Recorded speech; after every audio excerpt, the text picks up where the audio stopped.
good afternoon, everyone. Thank you so much for joining us today. We are excited to be speaking with Nicole Nel from London Sperm Bank to unpack and discuss everything that you may want to know about sperm donation within the UK. So we will be discussing process, pointers, misconceptions, and we'd love for you to ask questions, which we'll be very happy to answer. Nicole is hugely experienced and she should be joining us any second, so have your questions ready. Lovely to see those of you joining today.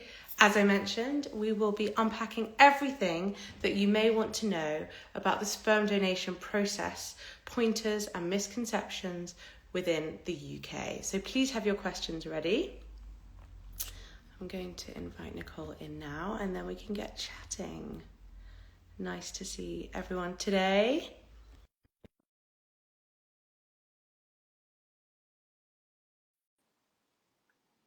Welcome everyone.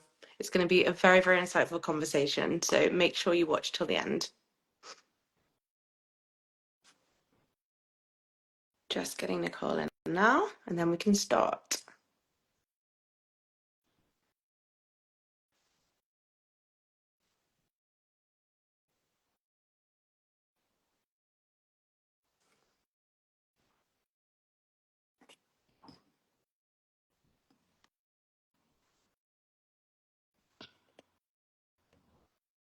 Okay, we should be connecting any second and then we can start chatting today.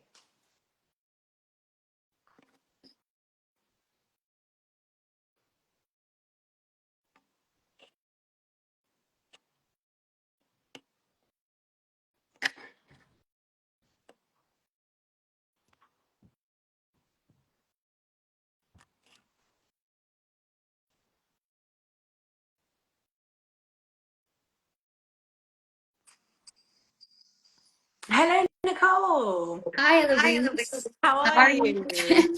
I'm well, thank you. How are you? Good, I'm very well, thank you. I have just given a brief introduction to you, but I will just recap to say that you are the Operations and Laboratory Manager at London Sperm Bank. Yes. And we're going to be discussing family creation through sperm donation within the UK. So, touching on process, pointers, misconceptions, everything that I'm sure people will find useful to know.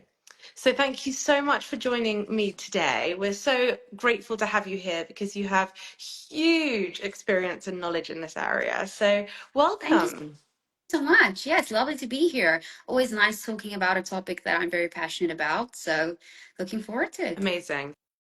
If you could start just by telling us a little bit about your role at London Sperm Bank, your favourite thing about what you do, especially working with both families, intended parents, and also donors. So, my role is very broad. I'm involved in everything from donor recruitment, sample banking, up until the point the samples get distributed to the centers. So again, I'm quite lucky. I get to see the process from start to finish. One of the things I think that I love about what we do is we make babies. What's not to love about that? Like, we help people create and build families, which is exceptionally rewarding. And it's an excellent industry to be in. I think it's very meaningful and valuable, the difference that we make on a day-to-day level. Absolutely. And from having met you quite a few times now, that passion always shines through. And, you know, from someone who has personally used donor sperm to create my family, it's always wonderful having these conversations to help people kind of join the dots and get this education and insight when there are different routes to parenthood depending on different situations. So I'd love to know, or people would love to know, a little bit more about the donor conception process, sperm donor conception process. Um, for someone using donor sperm at London Sperm Bank, from the initial selection to the actual treatment, please could you walk us through what would normally happen? So we get a lot of applications per month, around like 2,000. We're very strict. We only accept less than 1% on the program, so that's really low. The reason for that is not because we don't want people to be donors, but unfortunately the criteria to be a donor is very tricky to make sure that we have the best quality of sperm. for our recipients. So once the donor applies, they come in for a semen analysis where we assess their sperm. We do a test freeze and we see that it will be able to be cryopreserved. We then, once we've accepted them onto that, they go through quite extensive medical and genetic screening. They do STI screening. And once they've had all those things, including counseling, signed their consents, they then start donating. Those samples are then banked until we feel that we have sufficient to complete the number of families that they've consented to. And once that process is done and we've banked enough, the samples are then stored in quarantine where they will stay until one round of testing will be done at the end. The donor will then be published once all those results came back for recipients to purchase online. Okay, that's amazing. And what about for intended parents? What does that process look like? For them, it's a little bit different. So they go on our catalog, they then see the end product, which is then actually selecting a profile that they obviously like or that they can kind of connect to. So the catalog is basically consists of around like 100 donors. It's a revolving door of donors because donors only consent to 10, can only consent to 10 families in the UK. As soon as they reach that limit or they're occupying 10 slots, they unfortunately are no longer on the catalog. But it's really important for recipients to basically then choose a donor, liaise with their clinic to make sure that they have the right quality type that they're looking for depending on their treatment. And once they've purchased the sample, they don't have to worry at all. We take care of the rest. We make sure that the samples end up safely at the clinic just in time for their treatment. And do you see people taking their time when selecting a donor and things being different, kind of, I guess, traits being uh, important for different people depending on their situation, whether they're coming to it as a solo parent by choice or a same-sex couple or a couple who may have male fertility issues? That selection process, I presume, looks a bit different depending on your situation. Definitely. I think it's naturally a very overwhelming process, irrespective of which situation you're in, purely based on the fact that seeing these hundreds of profiles online can be like, where do I even start? Yeah. I think the best thing is to do is to kind of determine what's important to you as a person or a patient. For let's say same-sex couples, we would usually say if one of the patients are not contributing genetically, Yeah. to then focus on that partner, to have that connection with the donor as well. Similarly, with single women, if there are things that are important to them, like would it be physical characteristics or what type of music they like, these different things can help you to go into the process not feeling so overwhelmed with all these profiles, but having an idea of what's important to you, and then makes that journey a little bit easier. Absolutely. I think that's great advice. Also, from having selected myself with my husband who's infertile, and having talked to people also, at different stages of the selection process, I would say that sometimes it's, go with your gut in terms of you could keep looking for ages. And at some point, I guess you need to make a decision to kind of Yeah. get to the next step of your treatment. And, There's no it's perfect donor. There's no no, perfect donor. So people, I think that's probably one of the biggest yeah, misconceptions, that they're all these perfect men. They're not, but they are wonderful men yeah. because they're doing something wonderful and they have so much to give in their respective ways. So I think it's the same type of concept that applies. Like, look for things that stand out to you. Absolutely. I think that's really, really good advice. And for anyone who might be looking into donor conception, if you've got any questions whilst we're chatting, please feel free to pop them in the chat box, or you can DM them to us and we can go through them. We've also linked up London Sperm Bank in our bio, so please check out their website. That's another thing that I really like about the London Sperm Bank website is how easy it is to use. And, when you might be feeling a little overwhelmed and starting the process, you want that to be made easier for you. So, navigating those different options that you've just mentioned is really, really important. No, So, yeah. definitely. And on that topic, we're actually very excited to announce we are launching our new website in April, which is Ooh, going to be even more bespoke and give patients better options to choose their donors with more information on the donors. So look out for that. amazing. What kind of information will people be able to have? So we've expanded our donor profiles a bit. We've tried to go a bit beyond the basic things by asking them a bit more about, like, what are your favorite foods Yeah. and what music do you like? And if you could see yourself in 10 years? Where would you be? Like, so we've tried to capture the donor essence a bit more because we're limited in the UK by, we can't give baby pictures. We're not legally allowed to do that according to the HFEA. We really try to give the patient as much as we can about the donors. We've also started voice recordings. So, which will Oh, be an additional, so not all donors obviously will have it, only the newer donors, where there will be a clip where they kind of can recite then why they decided to be a donor. So patients will have more access to information than they had before. that's amazing. It's funny you said that because those kind of personality traits were really important to my husband and I. Because my husband's infertile, he really wanted us to pick a donor who had a sense of humor like he has, who, by chance, his favorite animal is an elephant, as is our donors, and, similar foods and things like that, which may sound small, but actually, when you're kind of getting an idea of a person and what they're about, it's quite nice to know those little things. I think so. I think those are the things that make the profile stand out and make you connect with it. Because Hmm. height and eye color and those things, yes, they're important, but who is the person behind it? Because also, I mean, in the UK, a child does have the right to know who their donor is when they reach 18 years old. So you want to be able to say, like, this is the person that obviously we chose because we thought like it resonated with me or us or our family. So I think it's lovely to have like these, so there's no perfect recipe for what you need to get the perfect donor for you. There are no perfect donors, but there are perfect donors for people because Yes. it's what they connect with and what they relate to in that profile. Absolutely. And I've said this to people before, what a big thing for my husband was blue eyes. And we did pick a donor with blue eyes, but half our children have blue eyes, half don't.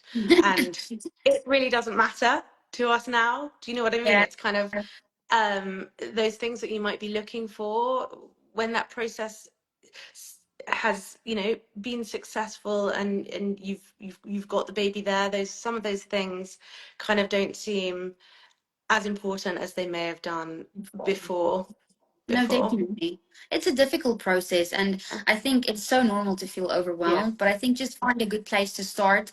Don't try and get all the things right. Like it's almost like learning, like when you want to write a test or Yeah. anything like that. You don't just go at everything at once. You need to kind of just pick it apart a little bit and think like, okay, what do I want to get from this? What is the most important thing to me? Like whether it's education or the personality of the donor. I think that really helps narrow down and combats that overwhelming feeling. Yeah, 100%. And I have a question about, I guess, the process for patients. How does London Sperm Bank and the team ensure a seamless cooperation with the patient's fertility clinic to kind of join the dots at every step of the journey? So obviously it's very stressful, so we want to take a big chunk of that out and make sure that patients feel like this is the least thing that they have to actually worry about. So we have a very unique clinic portal, which is fantastic. It allows clinics, when a patient purchases from us and they've selected their center, we start communicating with the center directly. So we communicate regarding all the tests that we performed, all the consent forms, everything. We arrange a shipping date with them, and then we know when the treatment date is, so we make sure the sample gets there safely. So once the patient technically has placed their order and chosen their donor, their work is essentially done, and it's then up to our team and the receiving center to make sure that it's ready for their That's treatment. really good to hear because, like you said, when you're going through treatment at the same time, you want that stress taken away from you. So, these logistical things, knowing that you're in safe hands, is a really, really great place to be in terms of going into that process with confidence that, you're with a fantastic sperm bank that is doing this all for you. Yes. And if they at any point are concerned about anything, they're more than welcome to reach out to us. But luckily for us now with our new website as well, they will be able to see what the status of their order is Oh, anyways. great. So this is again another feature that we're launching. It's quite simply going to show them like at what step of the process it is. Brilliant, brilliant. And what would you say are some key factors that patients should know or think about when choosing a donor? We just touched on some of them now, but if people are thinking, well, is it education? Is it the sort of a health history? Is it personality traits? How would you sort of advise people jump between those different things of importance? I think it's important to remember that all donors that end up on our catalog or on usually any sperm bank catalog, are healthy enough to donate. They have to be signed off by a clinician. So health is, I would say, probably very low on that list, purely based on the fact that they need, it's a basic requirement to be a sperm donor. Yeah. But then I think, like, again, what you're looking for, because some donors are very matter of fact, they're very much like, this is what I am, da, da, da, and why I decided to become a donor. I want to help people. Whereas others, they have the most beautiful stories about why they did this. Like, they have their own kids and they want to share that with other people. They have friends that have gone through infertility. We had same-sex men that knew they were going to need an egg donor, so they decided to become sperm donors. Oh, So wow. it really is how you connect with those people, because I think sometimes people go into it thinking, okay, I want blonde hair, I want blue eyes, but I promise you, sometimes the physical, for us, I'm quite lucky, I'm involved in the publishing of the donors. That kind of really falls away when you get to know the profile behind it, like the reason, the altruistic basic reason that they're doing this genuinely is to help people. So that reassurance can really give you almost like free reign to dip into the more like emotional things about the profile, and not worry so much about like the screening and the medical history, because those things, like I said, there's a standard that they have to comply with to be able to be donors in the first place, if that Absolutely. makes And sense. it does make complete sense. And you're right, as someone who's used a sperm donor, knowing a little bit about why they have donated, and especially if there's a tie or some sort of emotional connection to knowing someone who may have, as you said, been through fertility issues or whatever it may be, makes them real and makes it a real reason, well, not a real reason, but it just kind of paints a picture of who they might be as a person and sort of takes away that mystery a little bit, which is really nice and really reassuring. And I think also I mean, I don't know what you think about this, but I would say when looking for a donor, don't dismiss people too quickly. Cast the net so that you are looking at lots of options rather than just narrowing it down so much very quickly, because like you said, different things might sway your decision that you may not have thought would the week before. Exactly. And I like I said, I'm quite lucky. I see the profiles that go on our website. And sometimes we start by with the physical characteristics when we publish the owners. Like, we look at the basic Yeah. demographic details. And there towards the end, we start looking at like the pain sketch, the goodwill message. And my team has made fun of me so many times because we would be sitting there publishing and I would be getting teary. Like, he's written such a beautiful message. Like, I Oh, would want to use him, like he's just so nice. Like, and I genuinely mean this. Like, yeah. even me, I've been doing this for like so many years. I still sometimes look at it thinking like, I've not heard this message before. I've not read this way of saying it, or this type of message, which they're so unique, these people. And they, like I said, they don't get paid much. Like, they really don't get, they get paid enough to get for them a train ticket to the clinic. So they really do it for altruistic reasons. There's a deeper motivation behind it compared to some other countries where they get paid a fortune. In the Yeah. UK, it's not like that. Yeah. Yeah. Which is a huge plus, isn't it, for using a sperm donor within the UK? Definitely. I think because it's so highly regulated, I think the people here, and also with the anonymity, like, that doesn't exist. By 18, they know the children can reach out to them if they wish to do so. And some of them, when they write their messages, oh, come meet me up anytime you want. Like, I'm always here for a coffee, or I would love to get to know you. Like, I think that's just so amazing. Like, being open to that. And I think giving that to a child, saying to them, like, yes, when you reach 18, you get this in donors information, but also, like, this is what he's written to you even before you existed. Like, it's I just know. wonderful, I you know. know? And So, for the yeah. potential children to see that as well, to get a Yes. picture of what he might be like. So that's really, really something quite Mm. phenomenal. Yeah. I'd love to hear a little bit more about how London Sperm Bank helps people kind of starting out on this emotional journey. You mentioned how, obviously your role has been instrumental in both the intended parents and the donor side. But for people who are coming into this as solo parents by choice, LGBTQ plus couples, what kind of support is available through London Sperm Bank? So we're not a treatment center. That is one thing that is a fact. We are a sperm bank, but based on that fact, we expect that clinics should be providing counseling, which is essential to their patients. But from our side, we know that there is still a need for support. So our customer service team, they sometimes take so long to help patients find the right donors for them, answer their questions. At times they've come and seen us, spoken to me, because they've had particular questions. We've also partnered with some amazing people like yourselves at some point, and like Path to Parent Hub, where we provide additional support for patients going through this journey. It's interesting enough, majority of our patients are single women and same-sex couples. Mhm. So I think we really try to be supportive in that way, that we also support things like the Donor Conception Yeah, Network. We attend events. So we try to engage with the community as much as we can within our limited scope, unfortunately. But I do think that our team really is always available for any questions or help that any intended parent might need. amazing. And do you find that you get questions from intended parents a lot? We do. We do. I think they do sometimes confuse us with a clinic because Okay. we're, like you said, we're not a treatment center. We are a licensed sperm bank, but we do not perform Yeah, any treatments yeah, with patients. yeah. And sometimes we have to, unfortunately, refer them back to their treating physician or clinic purely based on the fact that they're the person actually taking responsibility for their treatment. Hmm. But when it comes to understanding the process of what it means to use a donor, like how could I find the right donor for me, or how would it work if I would want siblings, or Yes. things like that. Like these are the types of things that we will be the primary support mechanism Hmm. there. Hmm. What is that's a very good note.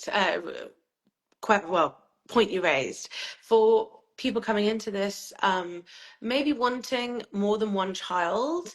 Do you have advice when it comes to selecting a donor? It really does depend on their own family planning.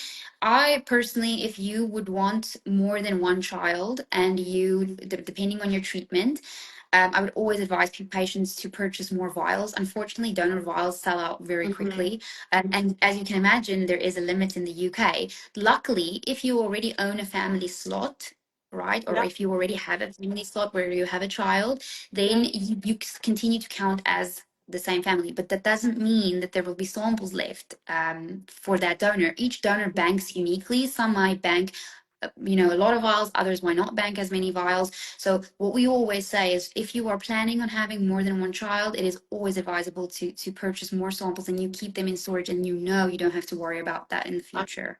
absolutely. I think that's really, really good advice because you never know what your situation may be or what you might want down the line.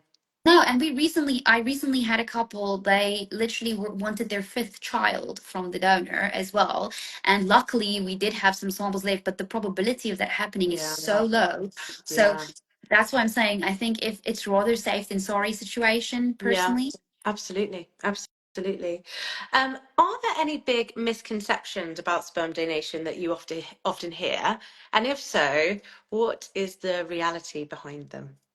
I think what I've read a lot about and seen online is that people think donors have rights to the children, and Mhm. they don't. As soon as they sign the consent forms and it's donated at a legally licensed bank like us or a treatment center, they no longer they relinquish all parental rights to those samples and any children born from it. If you do not use a licensed clinic, then the same rules do not apply. So I think that is a big one. I've read recently a lot about that as well. I think there are obviously different markets and people with different prerogatives. But the nice thing, and one of the things I find reassuring about, if you were to buy from a licensed clinic or have treatment at a licensed center, is that those types of things you don't have to worry about. So that would be one of them, definitely, is that the donors do not have any legal right to the Hmm. children. Hmm. And can you tell us a little bit more about legalities in terms of known donors in the UK and what happens when the child reaches 18? So when the child is 16, they're 16. allowed they're allowed all the non-identifying Okay. information. So everything apart from their name, date of birth, address, and things like that. Hmm. So when they're 16, when they're 18, they can contact the HFEA if they were conceived after 2005 from donor sperm from the UK. That will be on the register, which they can then request access to, which the HFEA will then provide to them. So we're not legally allowed to directly provide that Yeah. information to donor conceived children, but the HFEA does. They also check it with us before they actually give the information. So should the donor have updated any details, details with us, which we highly encourage donors to do. Then we have it on record. Another thing then is from the other side is donors are actually allowed to know how many children have been born from their donations, the year the children were born, and the sex, which surprisingly, we have donors that annually, they are like religiously annually emailing us like, how have I done? How are the kids? Like, I obviously, bet. we can't say that much. We can Yeah. only say those three things. But it's really nice to see their level of engagement and concern that they have for these Yeah. families. Yeah, I'm sure. Absolutely. And then in terms of being anonymous in the UK for donation, are there strict regulations around this? And what do people need to know about ID release donors and things like, well, you mentioned future contact, but um, would you say that this is something that intended parents sort of fully understand from the beginning what that means? Are they taken through everything you've just mentioned? And I presume the donor obviously consents to all of this when they go through the rigorous process of becoming a donor. So in the UK, unfortunately, you're no longer allowed to donate anonymously. You can only be an ID release donor. So that means if you're not comfortable with releasing your identity to the child at the age of 18, then unfortunately you can't proceed to being a donor. That does not mean that in the rest of the world, donors that are available, that is not necessarily the case. So there are still certain countries that have anonymous donations, but the UK, I think that traceability is one of the most unique things of the UK, is the fact that if you do want that information when your child reaches, or your child wants when they reach 18, then legally the clinics in the UK have the obligation to keep track of all that data and log it to and report it to the HFEA. Okay, that's really good to know. Someone just sent a private question asking about how you screen donors. What kind of things, what's the process that the donors go through to get through to being a donor? So they get screened for various things. So firstly, we go through their medical history extensively with the doctor. So they actually have to do a physical exam with the doctor as well. Then we test them for certain genetic conditions, such as Tay-Sachs, alpha and beta thalassemia, spinal muscular atrophy, and they also, and cystic fibrosis. We also test them for a number of STIs, which include HIV, hepatitis B and C. We look at HTLV, chlamydia, gonorrhea, trichomonas. So it's quite a long number or a long list of things we need to screen for. And we actually have to screen them every 3 months during the donation process to make sure the samples remain safe. And that's also why they go into quarantine. So only once those samples have exited quarantine, they can be released for patient use. So should anything happen, we also do like at every donation appointment, like a mini assessment of their like a health questionnaire. Have you changed any of your behaviors? Do you think that you might be at risk?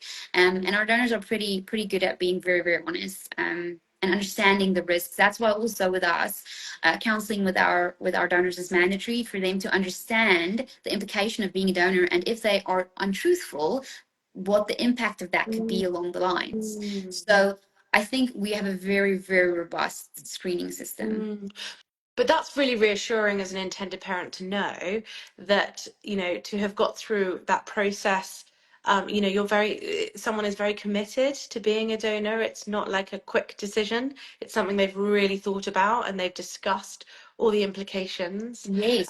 which I think is something that is really, as I mentioned, being a parent of sperm donor conceived children, it's something that is really useful to know to put your mind at ease.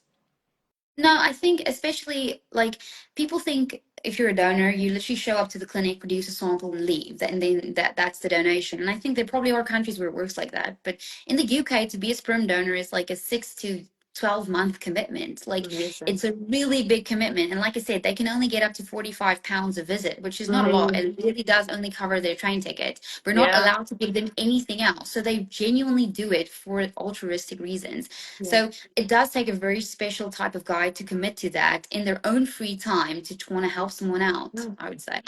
Definitely. I completely agree with you. And you've touched on this already, but if you could just please clarify the family limits in the UK. I think you said Yes. 10 family units. Is that correct, per donor? Yes. And just a little bit more about why they exist, because again, I think this is uh, a really huge reason to use a donor within the UK through London Sperm Bank to have this I guess, reassurance that there is a limit to it, and to ensure that the children that you're potentially creating are from a, you know, like the donor is not able to go and donate to unlimited amounts of families. I think it's a tricky one because when people go on the internet and they search, I want to buy donor sperm, I think what happens a lot of the time is you see what looks the best in terms of like, Mhm. this is the nicest profile, this is the nicest, like, this one has baby pictures, this one has Yeah. so much more information, this one doesn't. But it really does depend, again, what is important to you as a parent and what would you want for your child. I think if you are looking for your child to have a manageable number of siblings, which one day they might connect to, then the UK is probably your best bet, Yeah.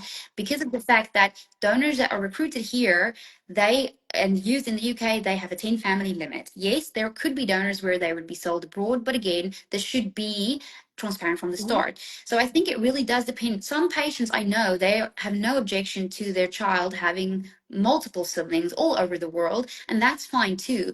But I do believe that making sure that you do the research that's required to understand the differences in buying from one bank versus Yeah. another, and also what that means for your child down the line. Because yes, at the beginning now, I like the baby picture, very nice, but you might not feel comfortable with the fact that your child, some banks have no limits, and your child could have hundreds of siblings. Now, again, it's not a scare tactic, it's purely just informed decision making, which is important here. It's not, for some people that will be 100% fine. I think it just makes it very important to be aware of this before you actually go ahead with the procedure, because once it's done, it's done.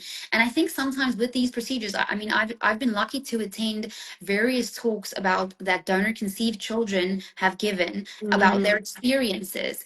And to them, it's a very odd concept knowing that I have that many siblings, you know. So Mhm. some of them are again okay with it, others are not. I think it's just thinking about the process, not just as now I want a baby, but thinking about the long-term implications of what that means for me, my family, and my Yeah. child. You've hit the nail on the head as a parent with donor conceived children, because in that moment it felt like it was our fertility story, whereas as soon as you have a baby through donor conception, the sort of gears shift and you realize that actually this is about their story and their future, and that was just the moment to get there, and really making those informed decisions that are going to kind of affect their future and their life and shape who they are, is kind of where we wanted to focus. Having, again, like you said, having spoken to other families who'd used donor conception, it was really interesting to hear those different perspectives. And like you said, the work you do and the voices you listen to from the donor conceived children or adults who you've had the pleasure of meeting is really useful insight into being able to advise people on what they might want to look for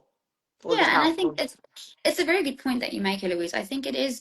I don't think necessarily people are being selfish when they choose the donor. I just think that sometimes when you're in that situation, that's what's important to you. Mm. But the thing with donor conception or the donor conceived family is that it's a very multi-layered Yeah. like process. And what we hope to achieve, not just us, you know, London Sperm Bank, is making sure that patients are aware of the things that come after that, not just the now, but thinking of what's, you know, what the future might hold. Because then it might, I've had people say, if I knew this, I would have made a different decision. And I think that's something we don't want anybody to ever feel. So we hope, and like with our new website, that will be much more informative to give that information as much as we can to help support people and make informed decisions. Definitely. And even conversations like this, where people can gain insight into what, questions people ask, your experience, speaking to families, building their families through donor conception and hearing voices from people who have used donors themselves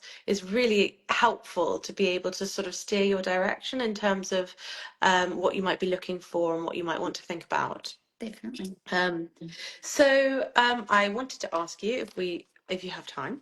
Mhm. Um, we've touched on it, but just to sort of summarize some of the advantages of using a UK sperm bank with donors recruited in the UK as opposed to overseas. I think the family limit is a big one. I do think that that would be a benefit if that's what's important to you. That yes, the donors recruited here, that are local only donors, they will have a 10 family limit. And again, on our website, it will show quite clearly these are local donors that they only can use help up to 10 families. It's actually interesting. A lot of donors also are quite specific about that. So we've started looking into recruiting for international use, but again, they will be very, very distinct Yeah. from one another, showing who they are. But it's interesting how some donors are very adamant on, I wouldn't be able to have contact with more than this amount of people. So realistically, I don't want to do that, which shows the commitment because it already shows they're thinking about when these children are 18, they might reach out and how would that impact them and their family dynamics. So Yeah. I think that's a big thing. I think access to information because of the HFEA and the fact that it's so highly regulated. I can't think in the world there's a more regulated place than the UK with donor conception. You're lucky because you have access to that register, which then when the child reaches 18, which does, they're very active on keeping up to date with the latest information on where the donor lives. They have their ID, all of those things. And I also think that if the thing is, again, it comes back to if you live in the UK, for example, and you're British or you have a particular heritage, then it's obviously nice to get a donor with the same type of heritage that you might have. Again, depends on what you're looking for. Yeah. Some people don't mind at all. But the thing is, because the donors are here as well, it's a different. I think it's different because it's like people see, they look for something that resonates with them on a personal note. So, you know what your heritage is, what your background is, and most of our obviously of our donors are British, but we're lucky because we're in London, so we have again that diversity element, which is fantastic. Yeah. But I think, yeah, in the end, it kind of the biggest thing would be potentially to make sure that you kind of again know what you're looking for when you choose a donor. I think that's great advice. And also, like you mentioned, London Sperm Bank does have a really large pool of donors for people to select from. And whilst you mentioned that there's a very rigorous selection process, being able to have that many donors to select from is a really useful place to go and be navigated to see what your options are. We do have a question about the selection process. You have touched on it before because someone had asked, but is there anything else that you think would be useful for people to know about how you screen and select donors or the pool of donors available on the London Sperm Bank So website? for us, the basics are the regulatory compliance requirements for being a donor. So we have everything that legally we need to do. But the nice thing about like our business, I believe, is our discretion. We have certain things that we are potentially sometimes a bit more strict with, purely based on the fact that when we never obviously aim to discriminate, but at the same time, we have to take the liability to give donors to patients with confidence, knowing that this guy did it for the right reason. So, for example, if a donor mentions to us that I'm only doing this for the money, excluded. We don't need donors like that. Then you're not doing it for the right reason. Yeah. We have no shortage of applications. So it's not that we're trying to just get the best of the best. That's not true. We're trying to get people that are doing this with the best intention because that's a very, very big difference. Because we know, like I said, one day when that child is 18, they're going to reach out to that person. And you want it to be somebody that you can say, like, I'm proud that I recruited him and contributed to their family dynamic. So we are very strict with these types of things. Obviously, medical things or any risky behavior when donors they're not committing to the program or any red flags that we pick up. Our team, we have clinical genetics team, we have medical team, we have donor recruiters. So they see so many people, and if any of those people find any reason why they think that there's a risk behind them being a donor, that it's flagged immediately and reviewed appropriately. Yeah. Yeah, that's really, really useful to know. I mean, people donating their sperm is one of the most amazing gifts that anyone can give. Having built my family through donation, we would not have our children today if it wasn't for our sperm donor. So I love having these conversations and helping people navigate this through whatever scenario. So really appreciate your time, Nicole. No, it's a It's pleasure. been hugely insightful. And if anyone has got any questions for the team at London Sperm Bank, please do drop us a DM, drop them a DM. We can put you in touch or you can contact them directly. And they'd love to help you on your journey, whichever stage you're at. So yeah, this inclusive approach, your expert guidance, it's all hugely valuable to our community. So thank you so much. And please do get in touch with the team today to get the ball rolling. If you've got any questions for me, I'm always happy to answer them as a parent of donor conceived children. And this is also an opportunity for people to gain more insight into what this process looks like if we haven't covered something that you want to hear about more today. So thank you so much, Nicole. Please head to our link in bio, and it's been a pleasure speaking with you.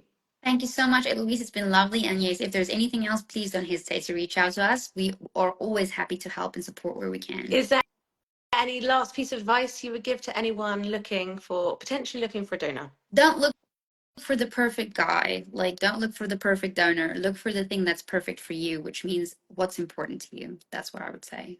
Love that. Thank you so much, Nicole, and thanks to everyone watching and joining us Thank today. Speak you. soon.